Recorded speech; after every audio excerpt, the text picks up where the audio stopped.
a lifelong, bitter war with critics, the public mocking his every move, the unwavering, quiet loyalty of Annan and Proust, an explosive, tragic fallout with Degas over a slashed canvas, and finally, fame arriving, too late, just as his life was cut short by a brutal illness.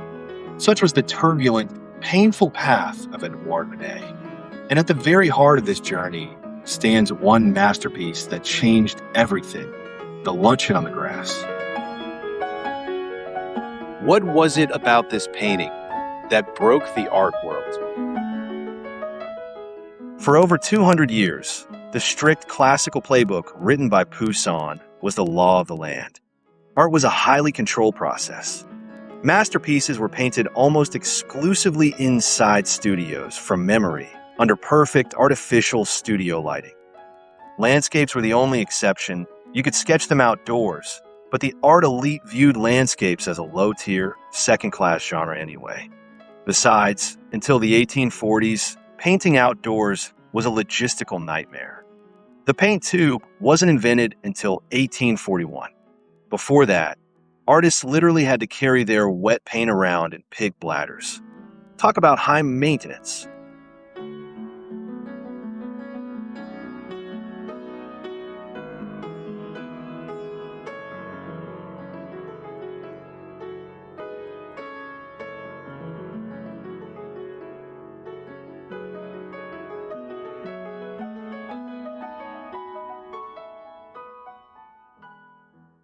If you wanted to be taken seriously, your paintings had to feature mythological, biblical, or epic military battles. Shadows had to follow rigid geometric rules, and your brushstrokes had to be completely invisible. The Paris Salon, the most powerful and prestigious art exhibition in Europe, ruthlessly gatekept the industry, rejecting anything that didn't fit the mold. But by the 1860s, the system was fracturing. A new generation of young artists had spent years trying to get into the salon, only to be rejected year after year because they didn't play by the rules. In 1863, the selection committee went completely rogue, rejecting nearly 3,000 out of 5,000 submitted paintings. The outrage was so massive it reached the ears of Emperor Napoleon III. The emperor personally went to the salon to inspect the rejected art. Deciding the jury was being ridiculously strict, he issued a royal decree to set up an alternative exhibition right next door. The salon refuses, so the public could judge the merits of these complaints for themselves. And it was at this very first salon of rejects that the public encountered a painting that would make Parisian society absolutely lose its mind.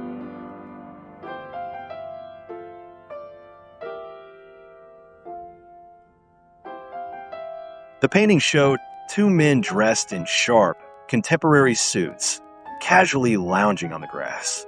Sitting right next to them was a naked woman, but she wasn't a mythical nymph or a goddess. She was clearly a modern Parisian, the girl next door. She's completely relaxed, looking right at the viewer with a bold, unapologetic, almost defiant stare. In the background, another woman in nothing but a chemise is splashing in a stream. Next to them sits a discarded picnic basket and a pile of clothes. Today, you look at this and think, okay, what's the big deal? But try to put yourself in the shoes of a middle-class Parisian in 1863. Under classical rules, a nude woman in art was acceptable only if she was wrapped in mythology. Venus, Susanna, bathing nymph, Psyche, they were allowed to be naked because they belonged to ancient myths. That's why the Louvre was packed with thousands of academic nudes and nobody batted an eye. But a naked woman hanging out at a casual backyard picnic with guys wearing modern neckties? That wasn't art. To them, that was straight up pornography. It was scandalous, trashy, and deeply offensive.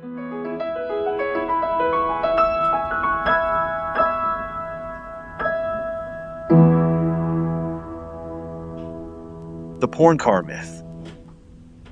If you look up the history of this painting online, Some pop culture commentators will tell you that Manet literally copied the woman's pose from early erotic photography, which was booming in Paris in the 1850s.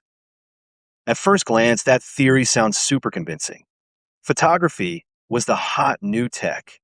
Exposure times had finally dropped to just a few seconds, giving birth to commercial portrait studios. And naturally, one of the very first mass markets for this new tech was adult content. It was highly illegal, but for the first time in history, the market was flooded not with stylized paintings, but with highly realistic photos of real, undressed people.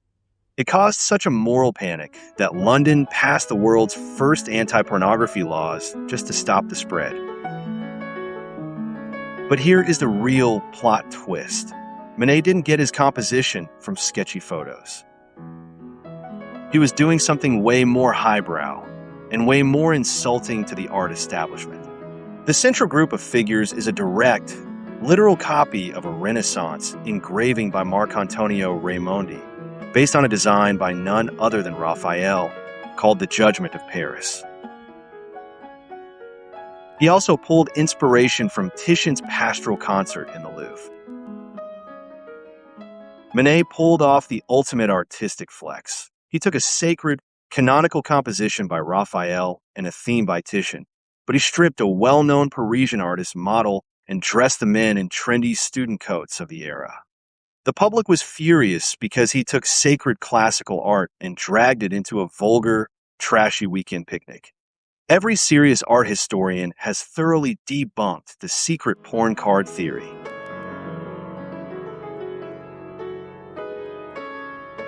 The moral police and the academic art defenders united in a massive wave of hate, attacking both the subject matter and the way it was painted. Because the technique behind this canvas was where the real revolution was happening. Look closely at the painting. In the academic tradition, an artist used flawless chiaroscuro, smooth, gradient transitions from bright light to deep shadow to make a body look perfectly three-dimensional and sculpted on canvas. But Manet completely ditches the shadows. The woman's body is almost no soft modeling. She looks flat, almost like a bright cutout pasted onto a dark forest background. To contemporary critics, this looked unfinished, dirty, and incompetent, like the work of a clueless amateur. But Manet wasn't incompetent. He was just painting the way the human eye actually sees under harsh, direct daylight, where shadows become short, sharp, and high contrast. No academic airbrushing, no filtering, just raw reality. This was the first major existential blow to Poussin's 200-year-old rulebook. The scandalous subject matter was essentially a brilliant PR stunt, one that brought Manet way more trouble than glory. The Parisian critics absolutely shredded him. The newspaper Le Figaro wrote, "This is a canvas without form or color, without drawing and without an idea." Another critic called it a hideous farce. 2 years later, Manet would paint an even more controversial masterpiece, Olympia, which actually managed to infiltrate the official salon. But it was the Luncheon on the grass that cracked the fortress of academic art wide open. And through that crack, a massive crowd was about to rush in. The future Impressionists, the post-Impressionists, and the entire movement of modern art.